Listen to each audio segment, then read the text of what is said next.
All right, here we go. Let's see if anybody joins today.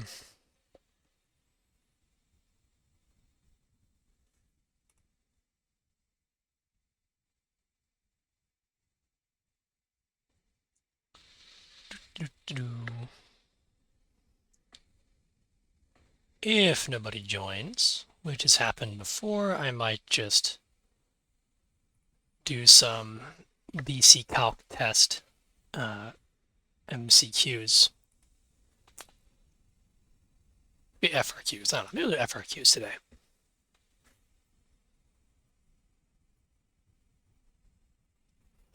We'll give it 5 minutes for people to join, and then we'll see.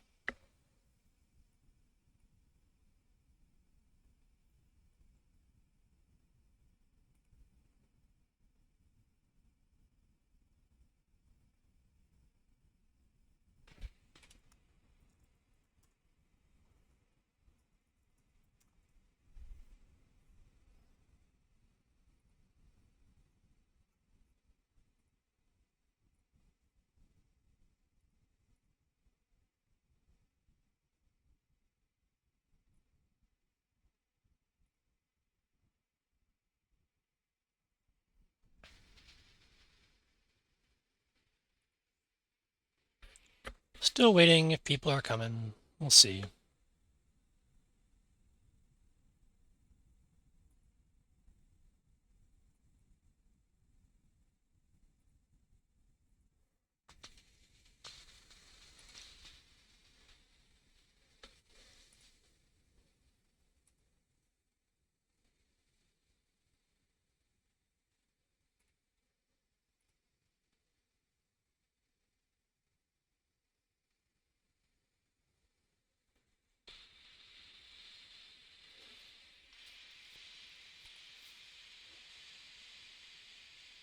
Oh, I see some more people joining. That's cool.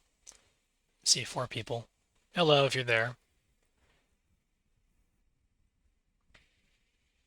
I'm thinking today, maybe just do some FRQs from the BC test, unless anybody has anything in particular they want me to look at.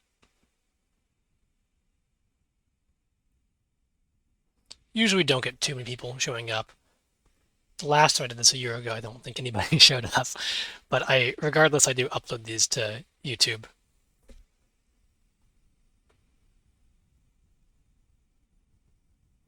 We'll wait till 1:05 and then do something.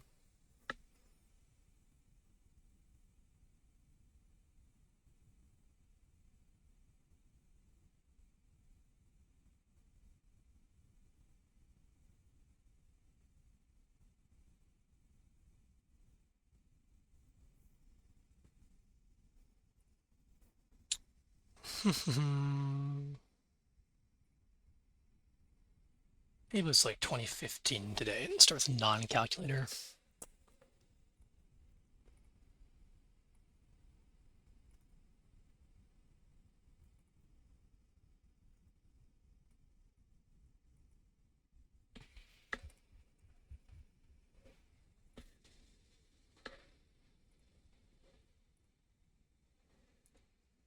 We'll give it a couple more minutes and then we'll go. One more minute.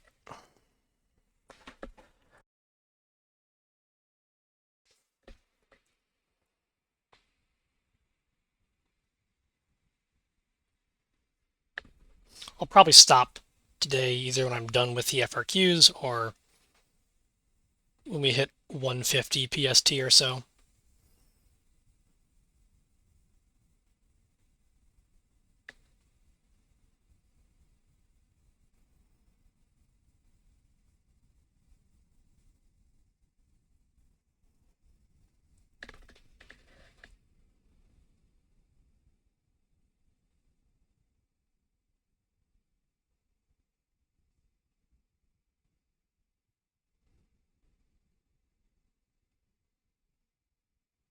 Okay, I guess let's get started. I hope I'm audible and legible when I write. If people have, it seems like some people are coming in and out, but if people have any questions, I'll try to periodically check the chat. But I'm also fine to just write some stuff down and upload it to YouTube later for a resource. All right, let's start. So we're looking at, this is 2015 from BC Calc.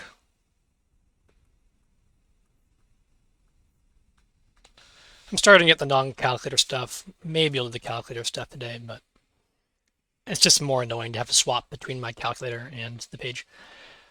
All right, so we got a table, and Joanna jogs along a straight path for 0, for t between 0 and 40.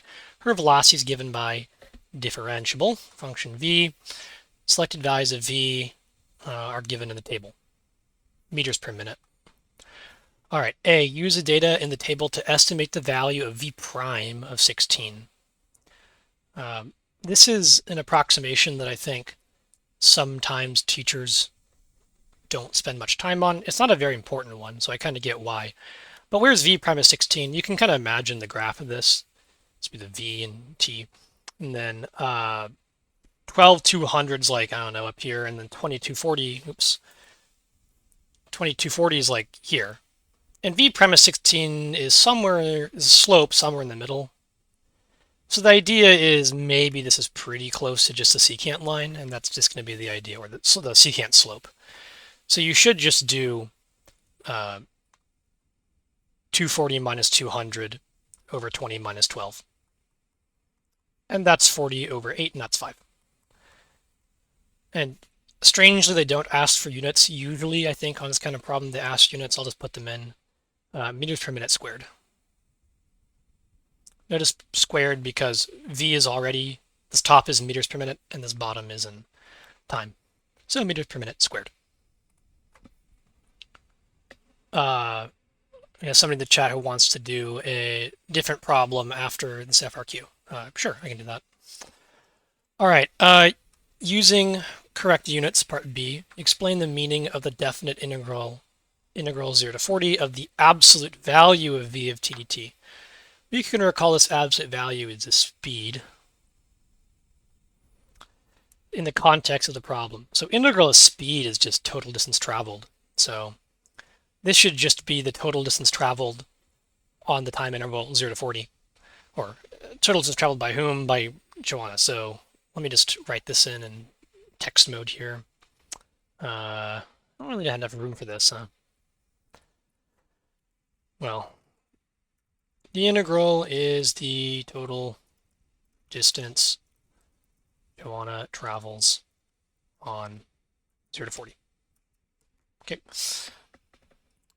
Seems fine. Approximate that value using a right Riemann sum with the 4 subintervals.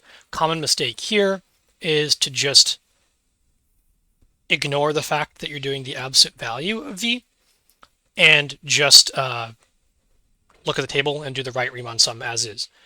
You basically just need to make a new column or a new row in the table. Like, I'll just put absolute value v up here, and that'll just be 0, 200, 240, positive 220, and then 150, and then right Riemann sum it. Yeah, by hand it kind of sucks, but whatever. So that's going to be 12 minus 0 times 200, right Riemann sum, so 200, so that's going to be 12 times 200 plus 8 times 40. 8 is gotten by subtracting these two. 8 times 40, and then 4 times 220. Notice positive 220, we're using this one. 24 minus 20 times positive 220. And then 16 times 150. And you add that all up and you get something that I'm going to mess up probably. 200 times 12 is 2400. 8 times 40 is 320. 4 times 220 is 880. And 16 times 15, well, that's 8 times 300. 8 times 300, that's just 2400.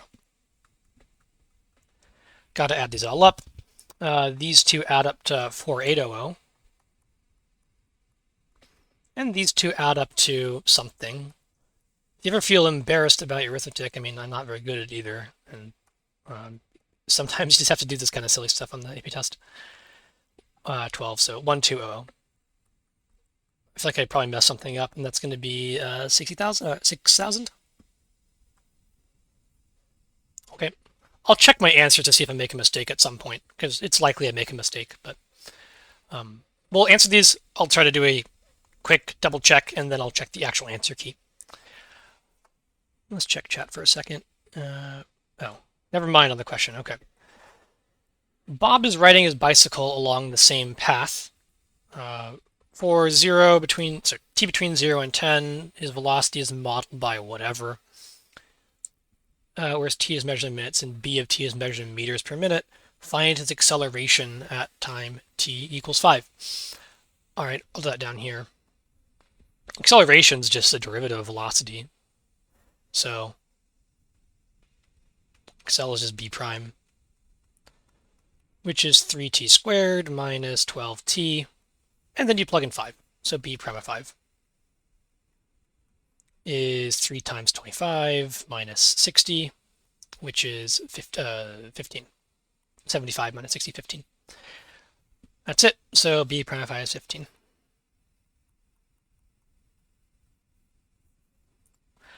Units would be meters per minute squared. All right, and then part D, based on the model in part C. Like, take that seriously. You shouldn't be looking up here anymore because it's a different person, right? It says, it's kind of trying to indicate, like, we only care about these last two now. Find Bob's average velocity. So average velocity is change in position over change in time.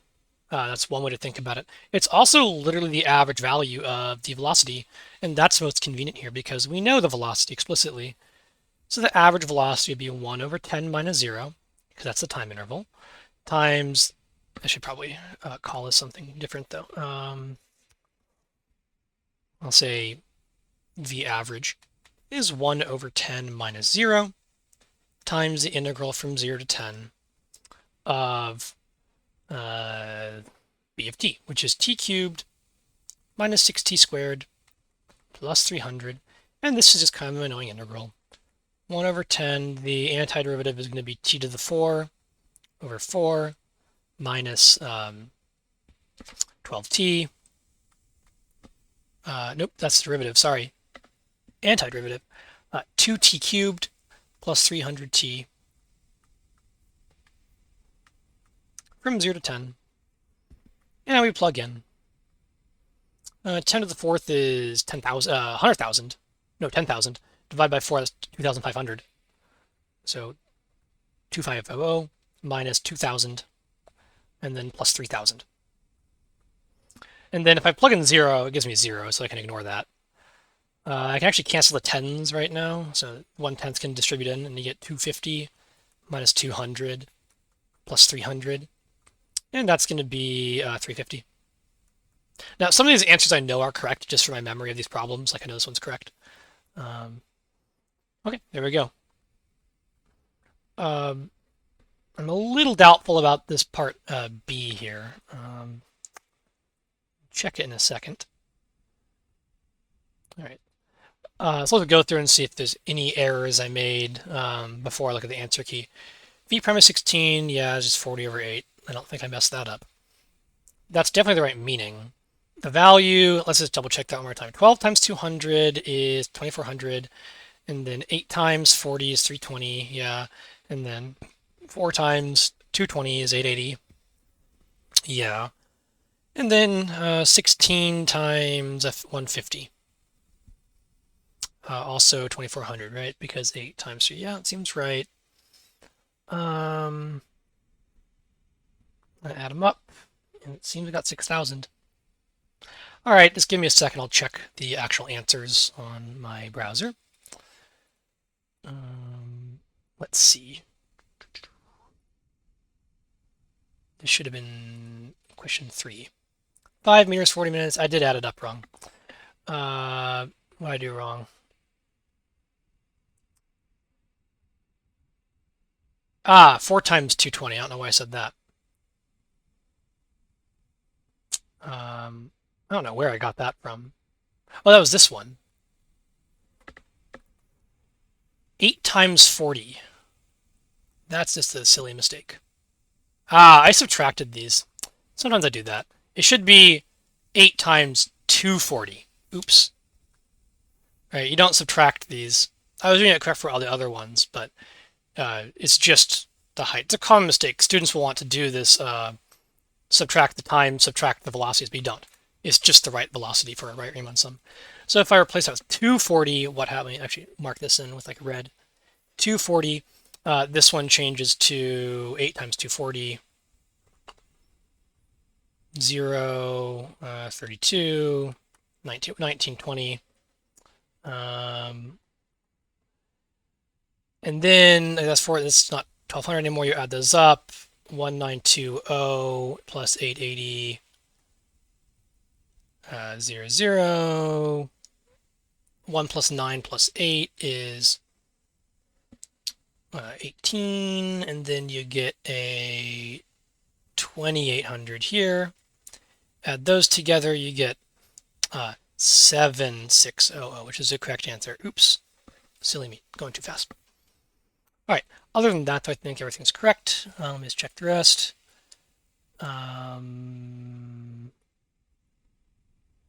Yeah, 15 and then 350. Yeah.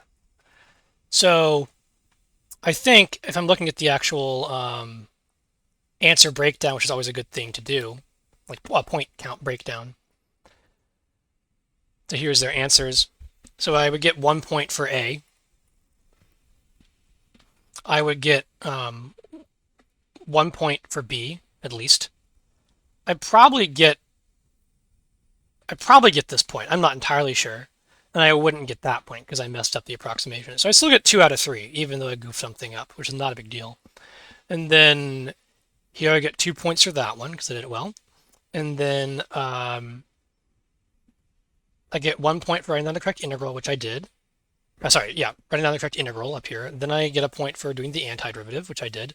And then I got the correct answer. So they give me 3 points. So I would have gotten 1, 2, 3, 4, 5, 6, 7, 8 out of 9, which is definitely good. So it's good to notice that even if you make a mistake, it's not like the end of the world, right? You only get dinged 1 point out of 3 on a big question, which is usually fine. Let's see. Okay, some person has another question. Anna does. Okay, let's jump to that. I appreciate doing your guys' questions as opposed to my own questions. So let's interrupt this. All right, this is from chat. So we got, here's another problem. Let R be the region in the first quadrant. This is an area between two curves problem. This is bounded by the, polar curves. Okay. R equals square root 6 sine theta. Oh gosh, 6 sine 3 theta. This is, this one's kind of painful. I think I might mess it up. So R is square root of 6 sine of 3 theta. Now, just from memory, I think this thing kind of looks like a little bit of like one petal of a rose, but I'm not entirely sure. So I'll just graph it by making a table of values. Like if I was on the test and I was unsure, like this is what I need to do. So theta and R, and notice that there's 3 theta in here. So you probably want to plug things in that are, well, it's kind of weird. It takes some practice to know what to do. I would definitely plug in 0 because that's where you start. And then you just get 0 because sine is 0 is 0. So at 0, you're at 0. And then I'm noticing the next time I hit 0 would be when the input is pi. And that would be at pi over 3. So I probably want to, at pi over 3, I get 0 as well. So I probably want to plug in values between 0 and pi over 3. So I'm getting a text from somebody. So I'm getting distracted. So what would I plug in? I would plug in something like, something to give me a nice input. So maybe pi over 6 I want, so pi over 18 would work. If I plug in pi over 18, I get 6 sine pi over 18. Oh my gosh. Sorry, 1 second. Let me put my phone away so I'm not getting weird buzzing noises.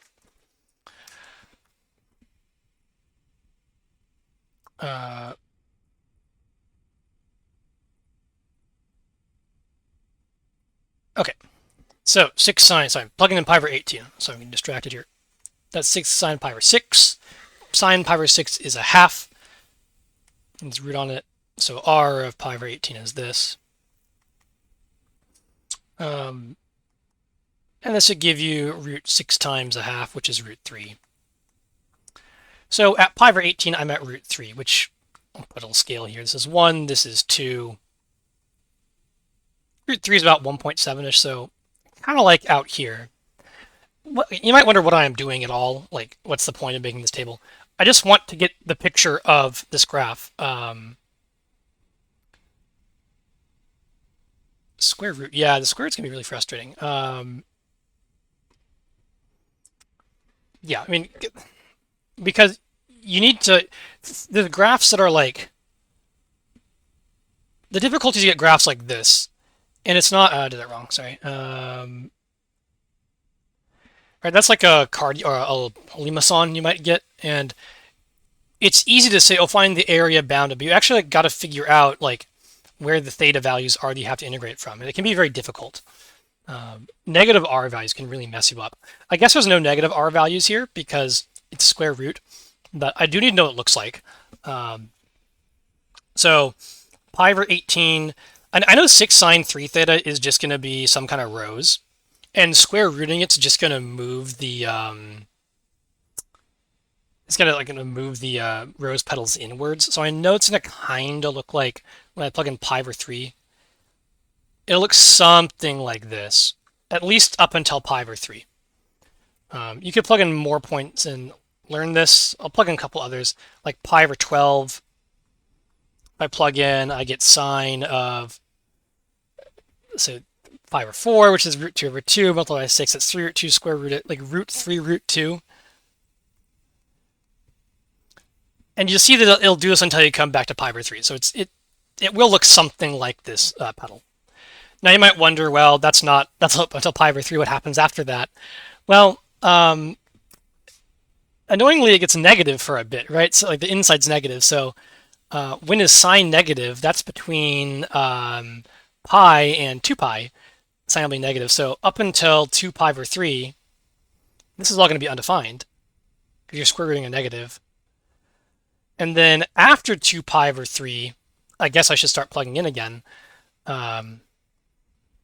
You'll get 0. And then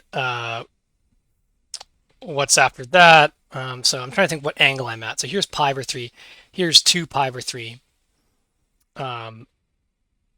I guess I'll probably get another petal. Is that what I get? I think that's right. And then I think later on you actually get the last petal as well. I think you do get all the petals. It's kind of confusing because normally on 6 sine 3 theta, it looks like this. And actually, that's only from 0 to pi, though. From 0 to 2 pi, it goes around the same one again. So I think you trace over each petal twice, but one time when the r value is positive and once when it's negative. If you square root that, all the negative ones go away, but the positive ones still remain. You square root them and it kind of just shrinks in the petals. So I think it's like this. And then you just got to find the area of one of the petals in triplet. So that's what I would do. To find the area of one of the petals, I know it's from 0 to pi over 3, so it's going to be, area is going to be 3 times, that's tripling for all the petals, and then the typical polar area formula, a half from 0 to pi over 3 of r squared, so 6 sine of 3 theta. And this one you can do without a calculator. This is 3 halves, 6 pulls out, I guess, so 9. 9 times antiderivative would be 1/3 cosine, negative cosine 3 theta from 0 to pi over 3. And plug in. So 9 times negative 1/3 is negative 3. Negative 3 times cosine of pi minus cosine of 0. And that's going to be negative 1 minus 1, which is 6. So I think the area is exactly 6. I'm definitely checking this on Desmos though, because these polar things are always very frustrating. Give me 1 second.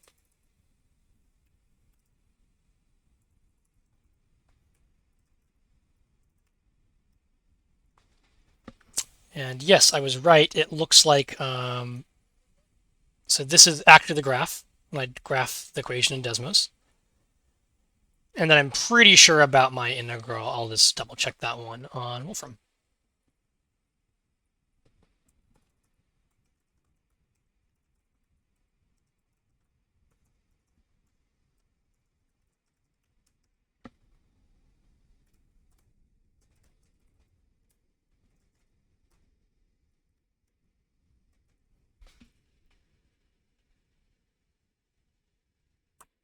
Oops, no square root there. It is 6 on those. Yep. So this is how you would do it. Hopefully that helps, Anna. That's how you do that one. You gotta know that. So you have to know this area formula, right? This is a 1/2 integral theta 1 to theta 2 r squared. But r squared, I mean r of theta squared, right? But the annoying thing is that's not like the whole story, right? Because you have to, sometimes it's a weird region, you just gotta cut it up. I'm a really big fan of cutting up the regions. So notice I did 1 petal then tripled it because I knew that would work. It's a little unclear what happens. If you just go from 0 to 2 pi, that's actually a problem because you're undefined at some of the points, right, for this one. Well, I guess if you square it, you're not. It's still awkward. It's not quite right. I think if you go to 2 pi, you might actually accidentally cancel things out. It's tricky, so you got to be careful. Like, just do 1 petal and triple it. All right, let's go back to question number 4 from the BC test. Let me pull it up here.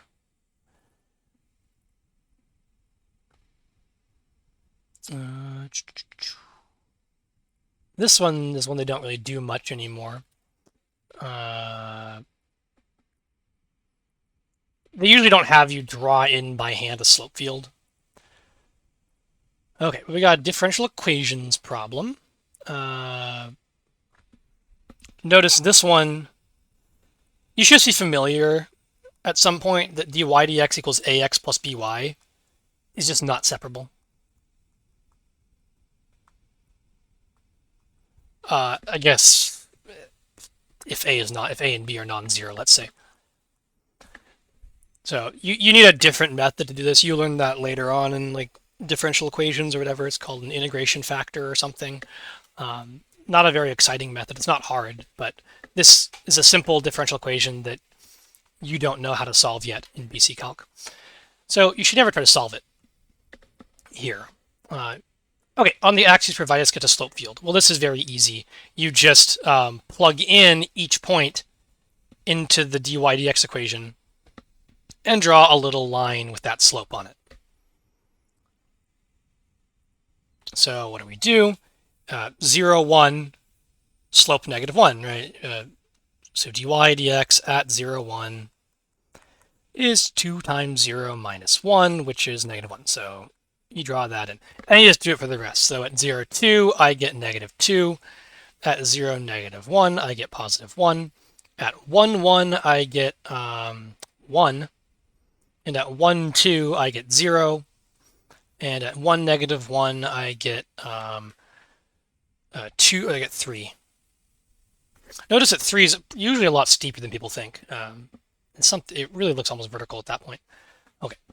This is not a very helpful slope field. I don't really know why they made you do it, but find d squared y dx squared. You'll notice that they actually like these d squared y dx squared problems on the differential equation problems. They are good problems, though. So what's that going to be? D squared y dx squared is just to differentiate this. That was the derivative of the left-hand side, d squared y dx squared. And the derivative of the right-hand side is 2 minus not 1, but dy dx. And they want it in terms of x and y, so you should sub out the dy dx with, guess what, 2x minus y. And let's write that in a slightly nicer form. That's 2 minus 2x plus y. Cool, there we go. That's like kind of part one of that question. And then part two asks, determine the concavity, that's the second derivative, of all solution curves to the given differential equation in quadrant 2. Well, in quadrant 2, we have x is negative and y is positive, or at least x is non-positive and y is non-negative. And that means that negative 2x is positive. And if you just add these all together now, you get that one's positive and non-negative, that one's non-negative, 2 is non-negative, so you add them all together. 2 is actually just positive, I guess. Add them all together, yeah, you just get 2 minus 2x plus y is positive. And that's d squared y dx squared. And so d squared y dx squared is positive. So we get concave up. Maybe it should be nicer and say any solution curve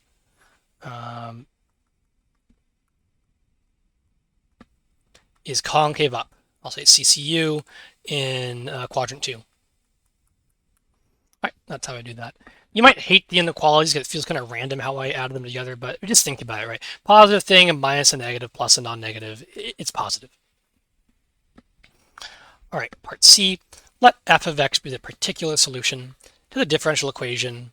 You might think, oh my gosh, I gotta solve it, but no, you won't have to. With the initial condition f of 2 equals 3. Does f a relative min, max, or neither? That is going to be a second derivative test question.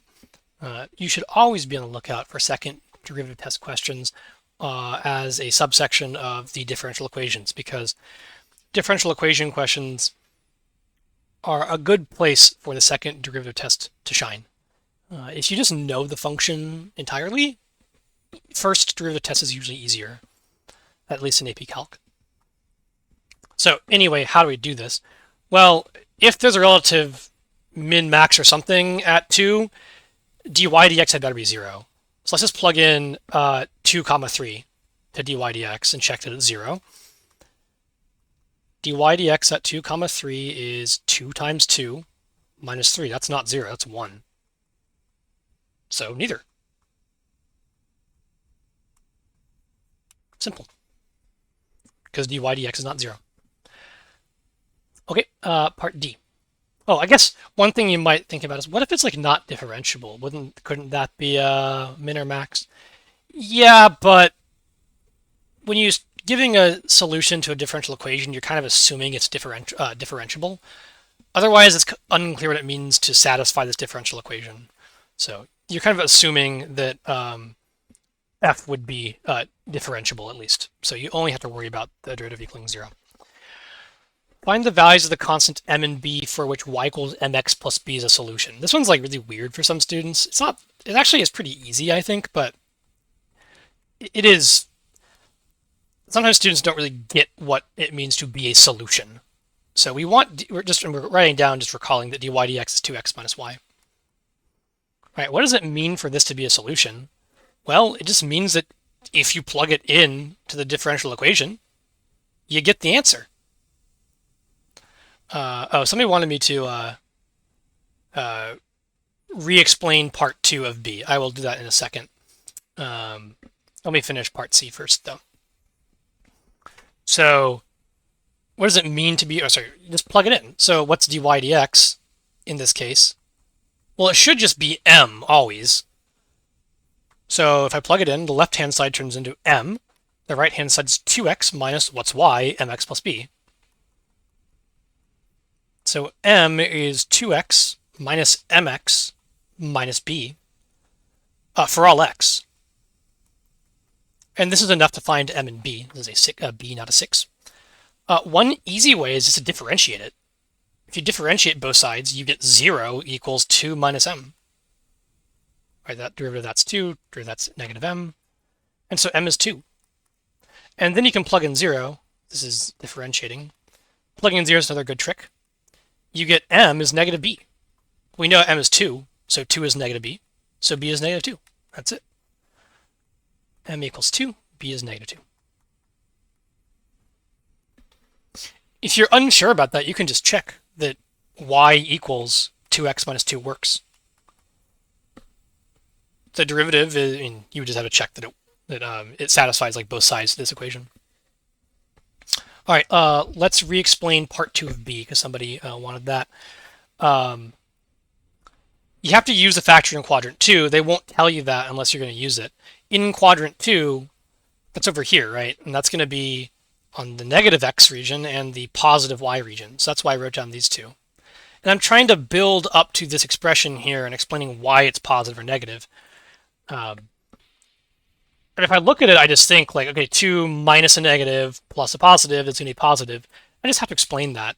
So I did it in kind of a weird way. If I take this inequality and I multiply both sides by -2, you get that one. And then y is already greater than 0. That's good. 2 is positive, of course. You can just add all the inequalities together, right? They're all non-negative.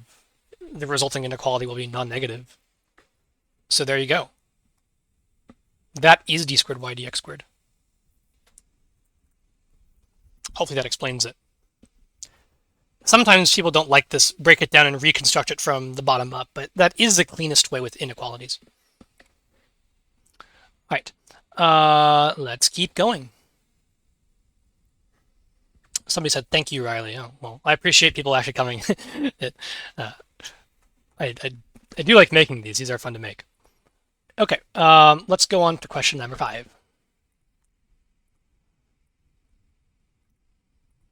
All right. Consider the function f of x is 1 over x squared minus kx, where k is a non-zero. That may or may not be important. The derivative of f is given by whatever. This sometimes can trip people up. It's like, is that a defined like derivative and like compare it? No, they're just being nice.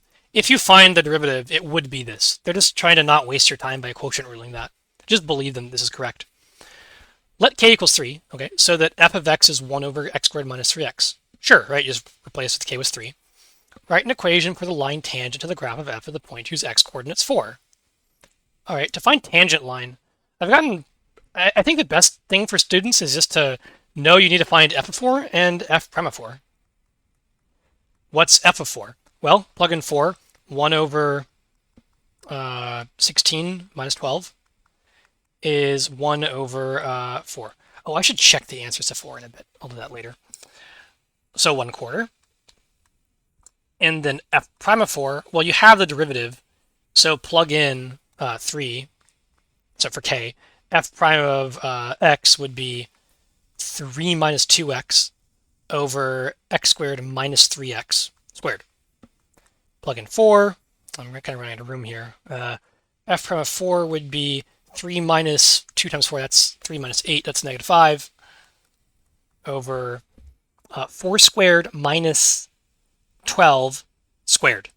So that's 16 minus 12 squared, that's 4 squared, that's 16, -5/16. And now it should take you about a nanosecond to write down the answer. L of x equals -5/16 times x minus a quarter plus 4. Sorry, x minus 4 plus a quarter. Why? That's just point slope form. We know it goes to the point 4 comma 14, not 14, 1/4 from this one, and it has the slope. So there's your equation. This might not be the standard point slope you're used to, but I do like this version of it. Okay, so that's my answer for A. Answer for B, let k equal 4, so it's different.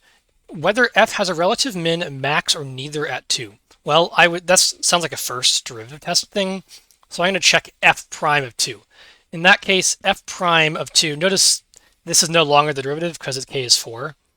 Maybe I should have said that. So f prime of 2 is going to be k is 4, so 4 minus 2 times 2 over, in parens, plugging in 2 for x, so 2 squared, so 4, minus, then k is 4, 4 times 2, the whole thing squared. And that is, well, that's 0, because the top is 0, and the bottom's not 0. That's convenient. So there is a critical point at 0, and now I have to know if it's a min or max. How am I going to do that? Probably just a sign diagram with first derivative test. So let's just write out what f prime of x is.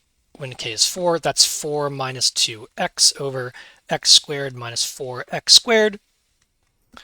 The bottom is just, well, I guess there might be a root there. We'll worry about that in a second. When is the top 0? Well, at 2. You can just like eyeball that, right? I mean, you plug in 2, you get 0, and it's linear, so there's only one root. So the top is 2. When is the bottom 0? That's when x squared minus 4x is 0. You can factor that as x times x minus 4. So that's going to be 0 and 4. So on my sign diagram, 0, 2, and 4. The bottom's always positive because it's squared, so that won't affect the sign at all. And the top, if I plug in a really large number, is definitely negative. It doesn't change across 4, so it's still negative because it's a double grid on bottom. At 2, it changes to positive. And then, oh, there we go. Around 2, positive, negative, done. Max. Because f prime changes from positive to negative. So what would you need to say, actually? It's kind of annoying. I don't know what AP Test really wants. We'll check the answers, but you need to say something like f prime of x is greater than 0 on like 1 to 2 with a paren on 2, and then f prime of x is less than 0 on 2 to 3. And that will tell you that by first derivative test, first derivative test, 2 is a maximum. I wonder what they actually want as an explanation, because I know they don't like sign diagrams as explanations on the AP test, so you need to phrase it in this way, but I wonder if they want more justification than that. My justification really is a sign diagram, and you can build up that justification using IVT, but it's kind of painful, so I don't recommend doing that. All right, let's see. I'll just leave this as is for now, and then let's go to part C. Find the value of k for which f has a critical point at x equals 5. This is kind of the opposite question. So let me just grab this derivative again. Whoa, really large. We want there to be a critical point at -5. So that means we probably want it to be 0 at -5. So you want f prime of -5 to be 0. And that would be, I'm going to leave k unknown now. So k plus 10 over 25 plus 5k. Hopefully that makes sense. I'm plugging in -5 for x and leaving k unknown. And I want to solve this equation. This equals 0. So a fraction is 0 when the top is 0. So k is -10. Done. And that doesn't mess with the bottom. If you plug in -10 in the bottom, you get something non-zero, so it's okay. And then part D, let k equal 6. So f of x is whatever. Find the partial fraction decomp for f and find the integral. Okay. So partial fraction decomp. So 1 over x squared minus 6x. You just guess that's, oh, I guess I'll factor it first. 1 over x minus 6 times x, of course. And that's a over x minus 6 plus b over x. And now you multiply through and you get 1 is ax plus bx minus 6. Plug in 0. You get 1 equals -6b, so b is -1/6. And you plug in 6 and you get 1 is 6a, so a is a 6th. So this will have to be 1/6 over x minus 6 minus 1/6 over x. That's the partial fraction decomp. It's going to check in my head that makes sense. 6x minus 6x, that looks good, and then plus 1, yeah, that's right. And now they want the integral of this. That's kind of part 1 for D. And part 2 would be find the integral, or find the antiderivative, technically. That's what they asked for, right? Yeah, just the antiderivative. And that would be, you just partial fraction decomp, and that's why they had you do it. And that's going to be 1/6 natural log x minus 6 minus 1/6 natural log x. And that will turn into Apologies for the noises. That is a notification that I don't like. All right, that's going to be what you can combine these into one, x minus 6 over x. Usually a plus c as well. That's an important log rule. That'd be my answer. All right, I should check my answers here. Let's check how well I did in number 4 first of all. Let me see what number 4 says. My slope field looks good. Concave up with reason. It was neither, and then it was 2 and -2. I think I knew that one already. Like I've done that problem so many times. I just remember the answers. So I'm happy with 4, and then let's look at number 5 here. I haven't done this problem a million times, so let's see what it should be. -5/16 was the slope, so yep, I got the line right.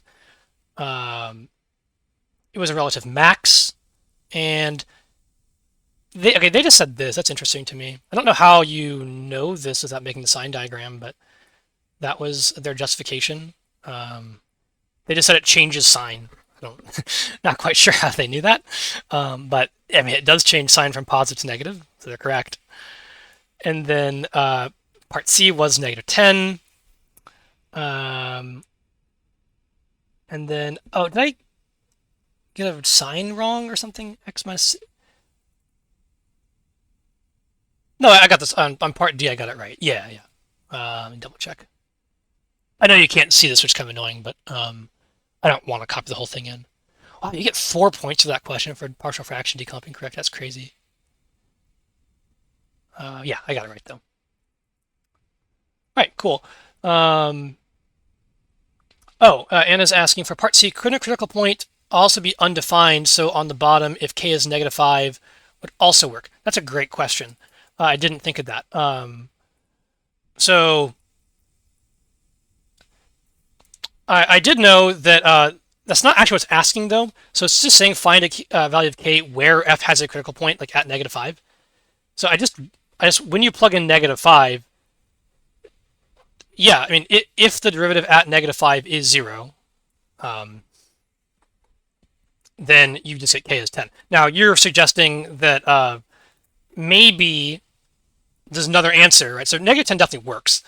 What about when the bottom is 0? Couldn't that be a critical point? That's a great question. So 25 plus 5k equals 0. That's what you're asking. So good attention to detail. 5k is -25. And as Anna was suggesting in chat, -5, right? What's wrong with that? I'm glad you asked that. I should have caught that. It doesn't work because when you plug in f of x should be just 1 over x squared minus kx.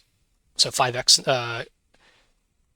You're saying plus 5x in this case. This is if k is -5. Then you would need to plug in -5. You might wonder why I'm plugging this in. I'm just going to show you what goes wrong. That's 25 minus 25, and it's 0. Oops, there's an asymptote there.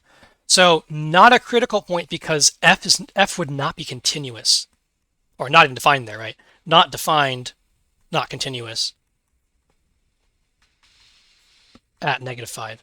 So no, not a critical point. I know it's typical to think of a critical point as, oh, that's when my derivative is 0 or undefined.